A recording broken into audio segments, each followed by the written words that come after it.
नमस्कार श्रोतागण। हिंदू पंचांग के अनुसार फाल्गुन मास की कृष्ण पक्ष की चतुर्दशी तिथि को महाशिवरात्रि का त्योहार मनाया जाता है।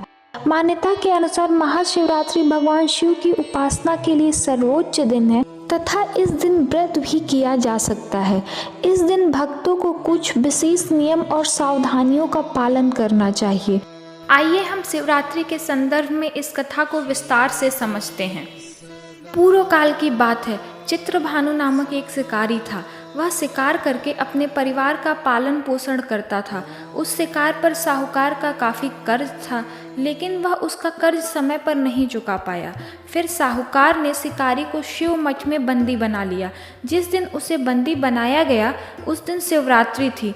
चतुर्दशी के दिन उसने शिवरात्रि व्रत की कथा सुनी और शाम होते ही साहूकार ने उसे अपने पास बुलाया और ऋण चुकाने के बारे में कहा।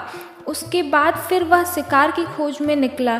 बंदी गृह में रहने के कारण वह बहुत भूखा था। शिकार की तलाश में वह बहुत दूर निकल आया। अंधेरा होने पर उसने जंगल में ही रात बिताने का फैसला किया और एक पेड़ पर चढ़ गया।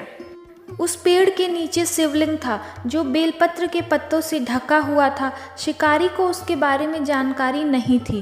पेड़ पर चढ़ते समय उसने जो टहनियाँ तोड़ी वह शिवलिंग पर गिरती रहीं। इस तरह से भूखे प्यासे रहकर शिकारी का शिवरात्रि का व्रत हो गया और शिवलिंग पर बेलपत्र भी चढ़ गए।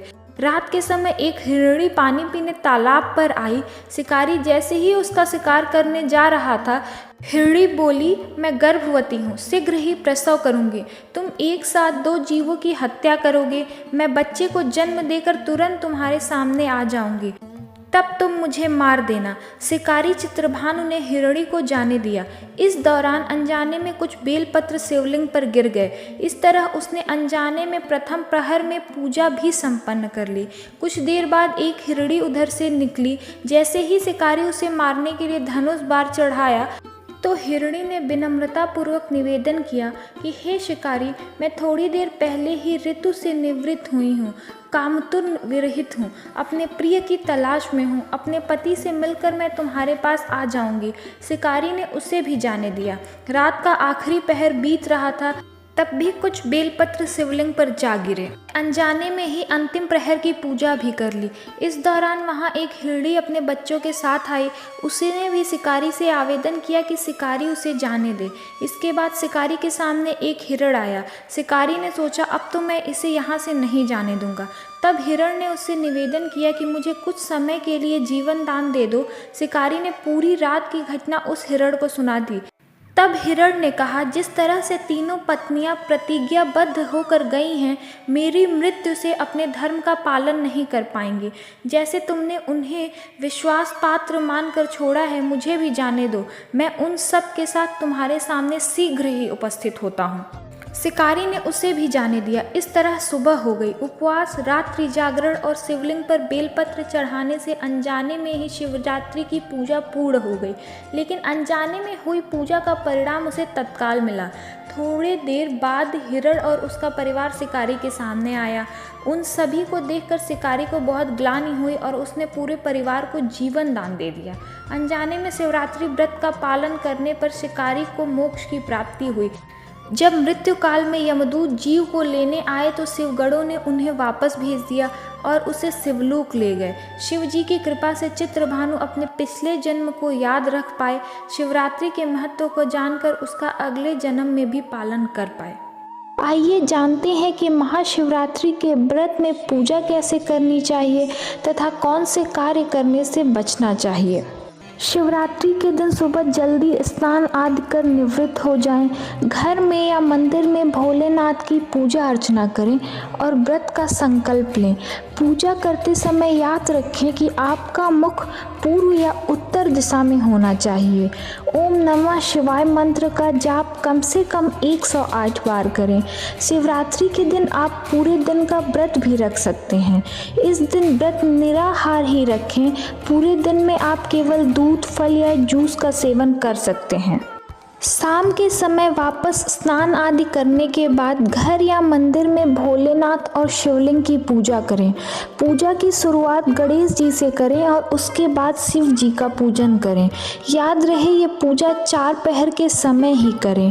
भोलेनाथ को फल, फूल, चंदन, बिल्व पत्र, धतूरा, धूप चढ़ाएं तथा दीप प्रज्वलित कर पूजा करें। शिवलिंग पर दूध, दही, घी, शहद और शक्कर से अलग अलग तथा सबको एक साथ मिलाकर पंचामृत से शिवलिंग को स्नान कराकर जल से अभिषेक करना चाहिए। आखिर में भोलेनाथ के इन 8 नामों भव, शर्व, रुद्र, पशुपति, उग्र, महान, भीम और ईशान को लेकर फूल अर्पित करें। साथ ही शिव जी की आरती व परिक्रमा भी करें। अब हम उन बातों को जान लेते हैं जिनका बचाव करने से हमारी पूजा सफल होती है। काले कपड़ों से बचें। महाशिवरात्रि के दिन काले रंग के कपड़े ना पहने। इस दिन काले रंग के कपड़े पहनना अशुभ माना जाता है। साथ ही साथ शिवलिंग पर चढ़ाए जाने वाले प्रसाद को ग्रहण ना करें, क्योंकि इससे दुर्भाग्य आता है तथा धन हानि भी हो सकती है। शिवलिंग पर कुमकुम ना चढ़ाएं। शिवलिंग पर कभी भी कुमकुम का तिलक ना लगाएं। महाशिवरात्रि पर भोलेनाथ को प्रसन्न करने के लिए चंदन का टीका लगा सकते हैं। हालांकि भक्तजन मां पार्वती और भगवान गणेश की मूर्ति पर कुमकुम का टीका लगा सकते हैं। टूटे हुए अक्षत। भगवान शिव की पूजा में भूलकर भी टूटे हुए चावल नहीं चढ़ाया जाना चाहिए। अक्षत का मतलब होता है अटूट चावल। यह पूर्णता का प्रतीक है, इसलिए शिव जी को अक्षत चढ़ाते समय यह देख ले कि चावल टूटे हुए तो नहीं हैं। केतकी के फूल ना चढ़ाएं। भगवान शिव को भूलकर भी केतकी और चंपा फूल ना चढ़ाएं। ऐसा कहा जाता है कि इन फूलों को भगवान शिव ने शापित किया था। शिवरात्रि पर 3 पत्रों वाला बेलपत्र शिव जी को अर्पित करें और डंठल चढ़ाते समय आपकी तरफ हो। टूटे या कटे फटे बेलपत्र नहीं चढ़ाना चाहिए। इसके पश्चात रात्रि जागरण कर शिव जी की सेवा का भी विधान है। व्रती को फल और दूध ग्रहण करना चाहिए। हालांकि सूर्यास्त के बाद आपको कुछ नहीं खाना चाहिए। शिवलिंग पर दूध चढ़ाने से पहले यह ध्यान रखें कि पॉस्चराइज या पैकेट का दूध का इस्तेमाल ना करें और शिवलिंग पर हमेशा ठंडा दूध ही चढ़ाएं। अभिषेक हमेशा ऐसे पात्र से करना चाहिए जो सोने, चांदी या कांसे का बना हो। अभिषेक के लिए कभी भी स्टील तथा प्लास्टिक के बर्तनों का प्रयोग ना करें। धन्यवाद श्रोतागण। अगर आपको हमारी प्रस्तुति पसंद आ रही है तो कृपया हमारे चैनल को सब्सक्राइब करें तथा हमारे वीडियोस को लाइक और शेयर भी करें।